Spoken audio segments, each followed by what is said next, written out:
নলবাৰী কাজিপাৰা লক্ষ্মীপুৰ চুবুৰীত নিশা চুৰি কাণ্ড ঘৰত কোনো থকাৰ সুযোগত দুৱাৰৰ তলা ভাঙি চুৰৰ লুটপাট নৱদত্ত নামৰ লোক এজনৰ ঘৰত এই চুৰি কাণ্ড সংঘটিত হয় আৰু লুটি নিলে সোণৰ অলংকাৰৰ লগতে নগদ ধন কাহৰ কাঁহী বাটি পাট মুগাৰ কাপোৰ সকলো লুটি নিয়া পৰিলক্ষিত হ'ল প্ৰায় 4 লাখ টকাৰ সম্পত্তি চুৰি কৰি লৈ যায় আৰু ঘটনাস্থলীত নলবাৰী আৰক্ষী উপস্থিত হয় তদন্ত অব্যাহত ৰখা হৈছে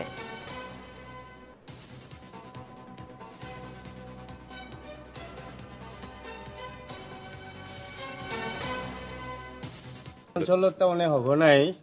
এই চুৰিকাণ্ড হৈয়ে আছে কিন্তু কোনো ধৰণৰ ব্যৱস্থা আজিলৈকে লোৱা নাই চুৰ ধৰিব পৰা নাই